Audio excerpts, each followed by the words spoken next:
You were telling us about the Roosevelt funeral train, and we should explain that the train went from Warm Springs, Georgia to Washington, D.C., correct? Right. And so you were telling us about that day that you were working on that. The train we used, interesting enough, the locomotive was a sister locomotive of the locomotive that pulled the actual funeral train. And it traveled on the same line because Warm Springs was not far from Keysville, Virginia. And it passed by, it traveled at night. It was draped in dark velvet, purple velvet, and black. So it was an actual funeral train in look.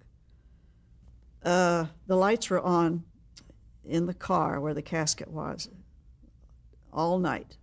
So it passed through these switching towns, as we call them, and people knew it was coming. So crowds at the tracks, and sometimes it was raining. It was traveling very slowly. They cleared the log sheets, cleared all of the trains, knowing it was coming. So it never had to go into a siding. If it had to stop for fuel or to change crews or check brakes, there was always a crowd there until it was taken into Grand Central Station in Washington. And the famous scene of going through a little town where there was a hotel with a typical wraparound porch and people singing and crying, and the black man with the accordion was out playing and the tears rolling down his, is a famous news photo. Photograph. Yeah. Petrie copied that completely, had the right attitude, the right face, and the people, the singers around him. It was a very touching scene. What is Dan Petrie's demeanor on a set? Is he quiet? He doesn't like any fuss or bother, and he doesn't like noisy voices. He runs a very tight ship, but a very sensible one. His attitude is that everybody is supposed to be thinking of their job and getting their job done and not yelling orders at one another. And he's the most peaceful director I've ever worked with. In 1976, 1977, you worked on perhaps one of the most celebrated television productions in history, but I don't think a happy experience for you, Roots. It was not. Why was it not? There was too much in disagreement between the writer, Alex Haley, and the producers. Producers being David Wolper and Stan Margulies. And the director who lined up with Alex, David Green. Of course, that's where I lined up too. I thought Alex Haley was like an angel. Well, very well-spoken man, very intelligent.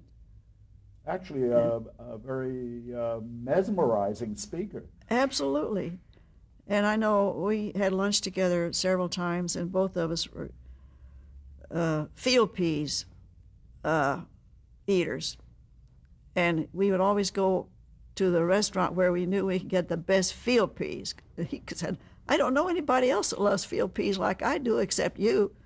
So that was kind of our part of our friendship. What was the conflict? Script concept. What did Alex want? He wanted it. He said the Muslims were very clean people.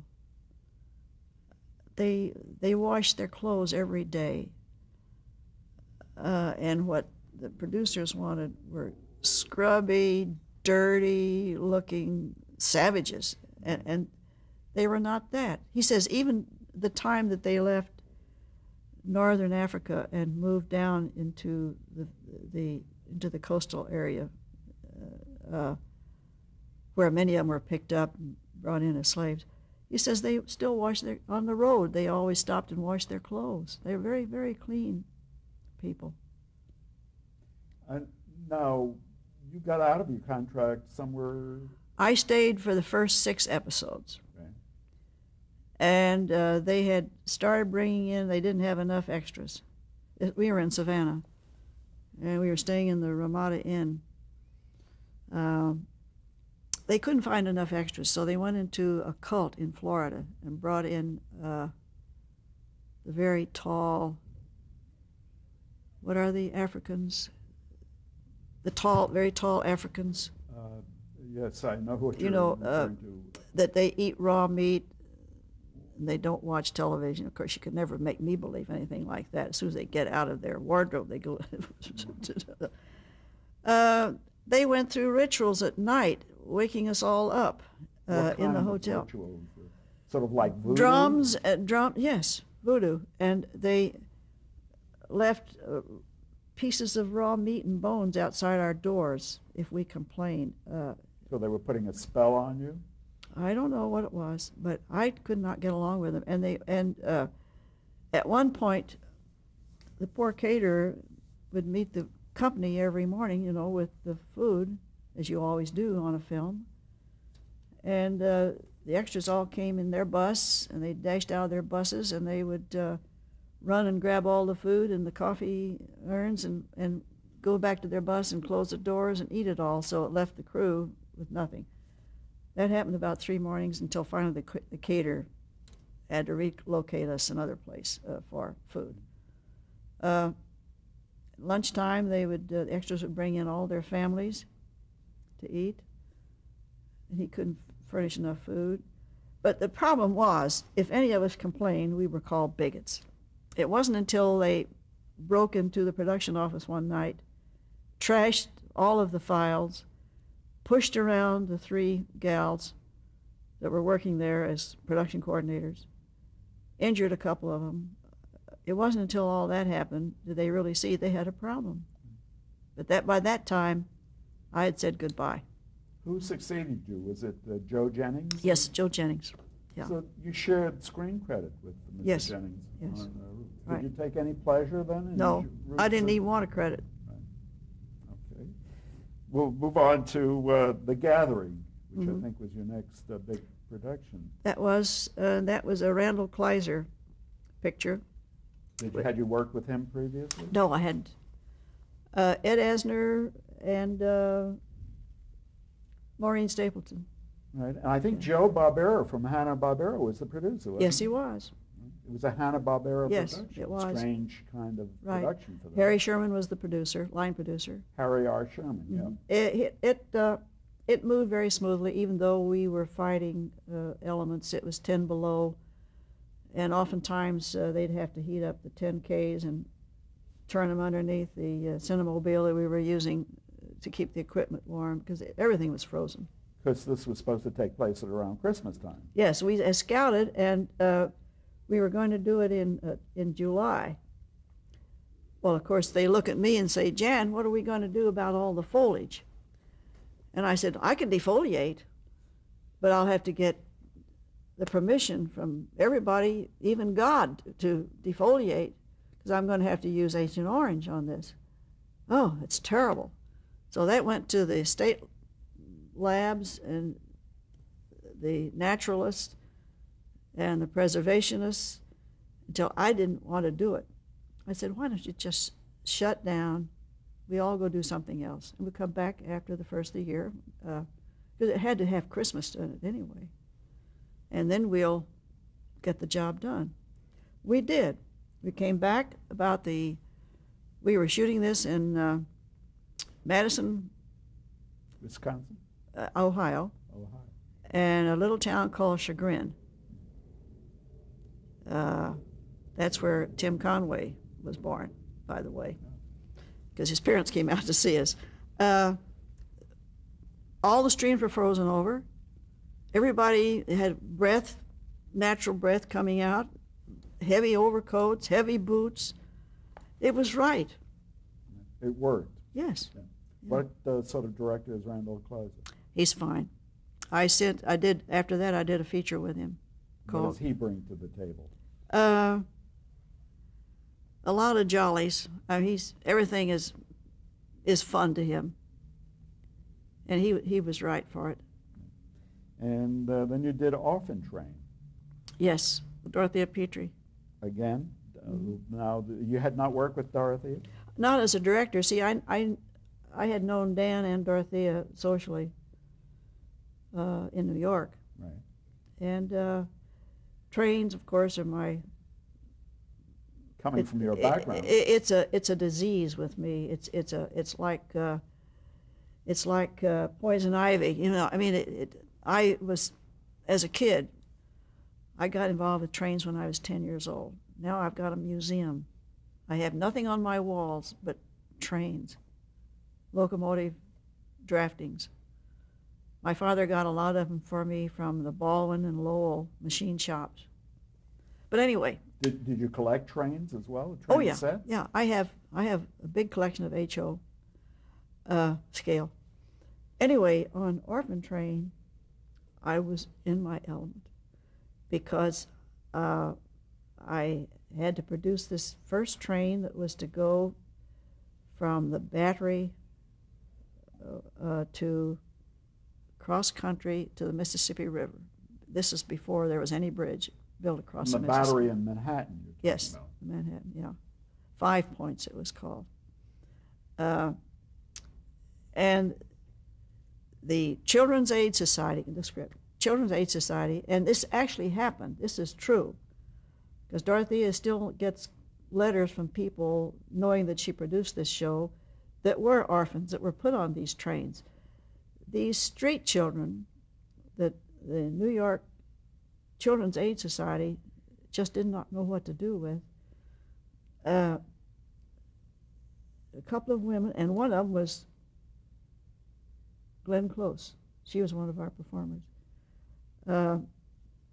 They talked to the president of this railroad, which was the Atlantic Western, which is an actual railroad, and tell him that what they'd like to do is to have him furnish a boxcar to travel with this train, and in there they would put these orphan children. And they, in the meantime, would send out flyers to all of these towns across the country, from New York to the Mississippi River, which would go across all the Midwestern states, and ask them to come down to the station and observe these children and see if there's any of them they would like to adopt. It's a wonderful story. And now Dorothea wrote the book on this. There's a book out called Orphan Train.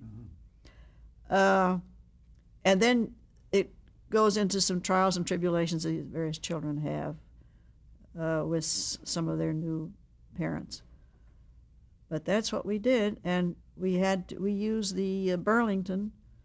We shot it in South Dakota, but I had to go looking for an engine that was 1860 and get one. And again, my father's friend helped me on this.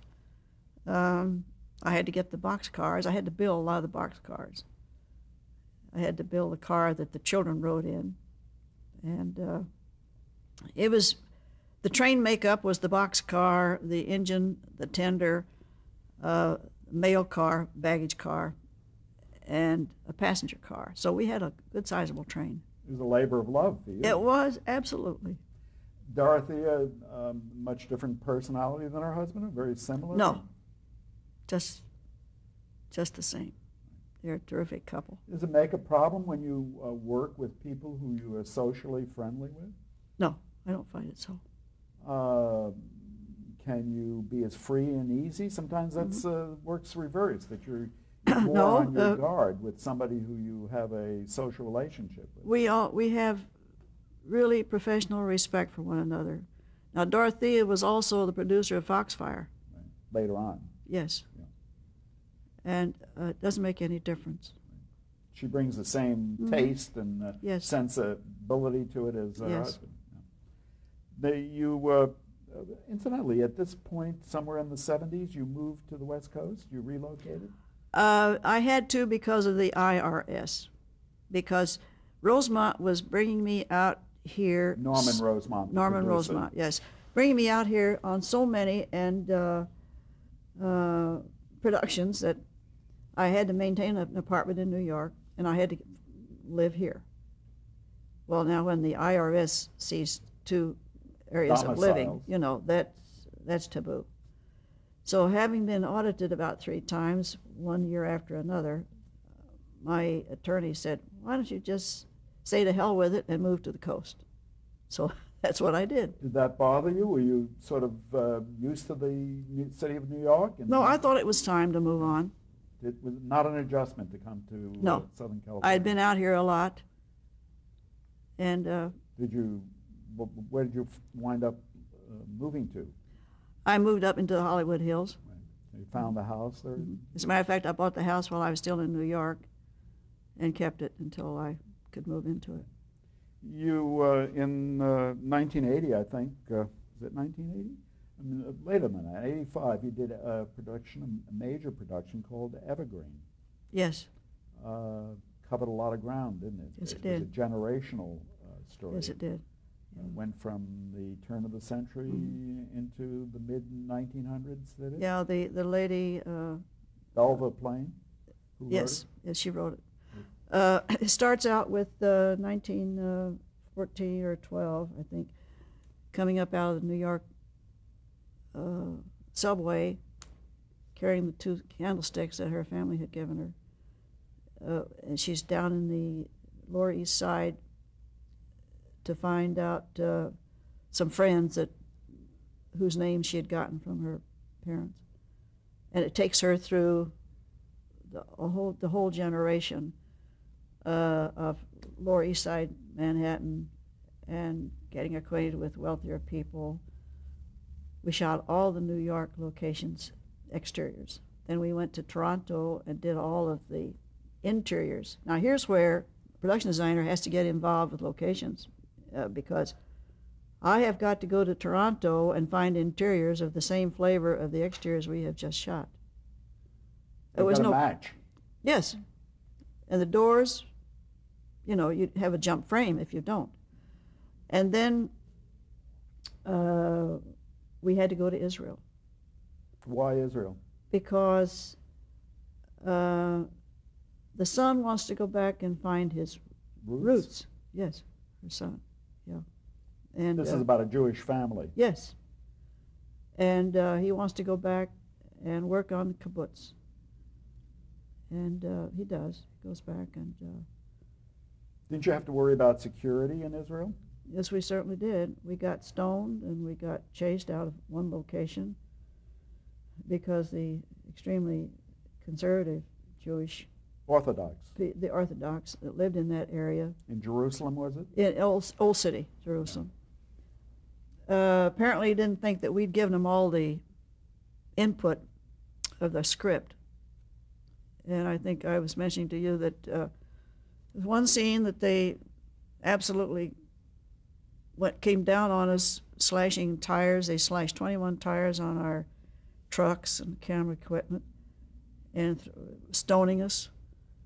And Phil Berry, bless his heart, came running to me and said, Jan, you've got to quick get us another location close by because we got to get out of here because we're going to get killed.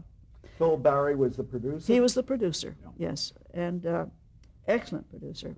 I had worked with him along with Frank Schaffner in New York. A man of real taste and Right. a gentleman Absolutely. through and through. Was he not? He absolutely, yes. It was a terrible loss to me when I heard from Pat. I was on location. She told me that Phil had just died. Broadway, the theater, and all, he was a class act. Anyway, so we found another location. What was the Orthodox Jewish community objecting to? What was the scene that they were objecting to? Here is this young boy who is new in the area. He's come over from the States to find his roots, and he's gone to the kibbutz to join up with them, and he meets a young girl, and they become friends, and she takes him into Jerusalem so he can see more of the city. They take a bus, and I had created a little ice cream shop on a corner, a real severe corner. Unfortunately, one street led down to a temple down below. That's where, and it was a high holy day and that's where some of the crowd was coming from. According to the Hebrew methods, a young boy and a girl, unmarried, cannot speak on the street, or ever. And here they were, each having an ice cream cone and talking over the ice cream cone, and that's when all this broke out. Didn't you have security? Yes, it did, but didn't do any good. Were you also afraid of terrorists while you were there? No. Did you film in any of the places that bordered other countries? Yes, we did. We shot on the Golan Heights, and we shot at the triangle where Syria, Syria and Lebanon. Israel and Lebanon meet on a little triangle down there. We took a look at that. I had been to Israel before, first as a tourist. Mm-hmm. Loved the country. It's still one of my favorite countries. And then I came back to scout, and I was there scouting for about a month. Made a lot of good friends, and absolutely admire the camera crews.